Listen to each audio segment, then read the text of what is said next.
so what I'm going to do is explain to you how to make an excellent steak at home. It's the best method I've found. The instructions, in brief.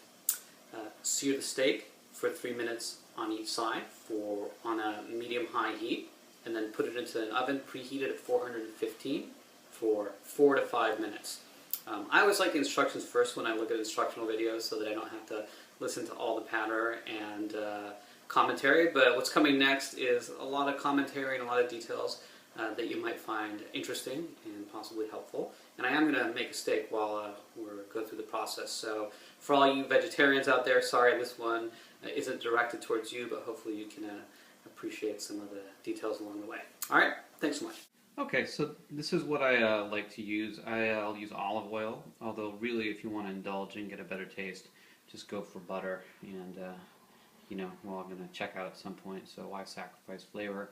I always like to have some green of some kind, and I make it simple. So I found this Trader Joe's grilled asparagus. It's actually quite delicious and preps up in no time at all. I'll also sometimes do some similar spinach or greens.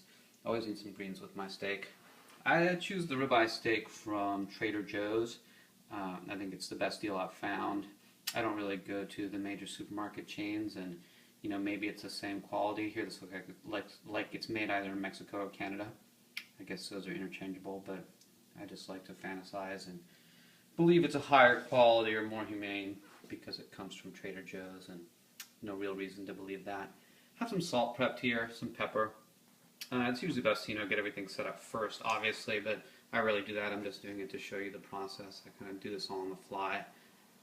Part of what I like about it is that you can do it so quickly. Cast iron pan, if you don't have one, invest in it. What can I tell you? Nothing replaces it for certain projects like this. And this is a screen that I use to put on top. You'll see when I use it, but it keeps the kitchen clean. Cooking a steak, I live in a small apartment, it can really stink up the place and be pretty dirty, so I'm going to give you some pointers on how to handle that. The first pointer is, if you don't have an overhead fan over your stove like I do, which is why my whole apartment would smoke up, I bought a big fan and put it in front of the window. So I turn that on high. It's going to get kind of loud when I start cooking, so I'm going to keep the demonstration part pretty edited. I also always close the doors to other rooms before I get started. So I am doing that right now. And you're going to want to preheat your oven to about 415, really. I have it at 425. Drop it a little bit here. And get things prepped. I'll be back in an instant for you, but a couple minutes for me. Alright? Okay, so I want to show you where I am right now. I got my steak salted with the pepper on top. I use plenty of salt. I want it to taste good. I don't eat steak all the time, and when I do, I want it to be delicious. The asparagus is going, salted, and simple. I like it pretty simple. The pan is heating. I use my hand close to the pan to figure out when it's hot enough. I mentioned early olive oil is not always the best choice. It's considered healthy, but has a low smoke rate. So if the pan is really hot, it'll start smoking almost right away. So you really do want to be prepped and ready to go. I use it mainly to create a non-stick surface, and it makes for a pretty clean way of preparing the steak. A lot of people, talking about safety with cooking steak, I'll leave that up to you. Some folks like to use surgical masks, and they get really intense about it. I will give one little tip here, which is smell it. Smell the meat before you cook it, and if anything smells off, don't cook it. What can I say? Alright, let's see how we're doing here. Yeah, that's pretty close. So part of the reason why I'm showing this step is that I want you guys to know that what I'm looking for, and you see how it's getting really viscous right away.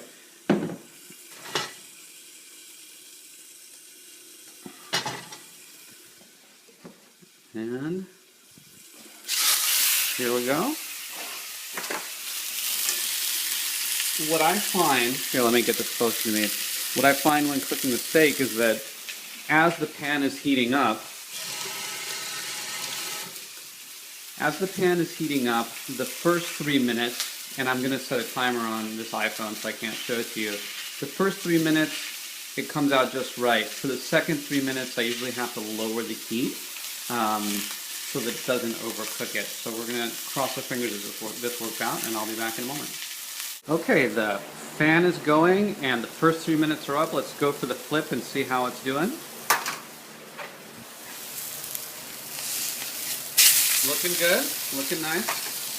Put that back on, and I'm going to lower the heat here. You can see I mentioned that, so it doesn't burn with the second 3 minutes, and I will be back in a moment, and then we'll be putting it in the oven.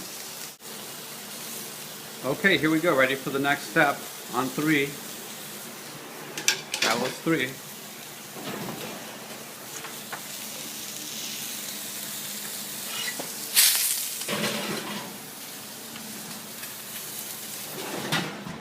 Now 4 minutes, and my kitchen's pretty smoky, but it's holding up.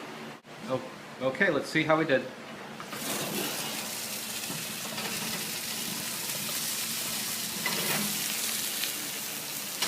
Nice and caramelized.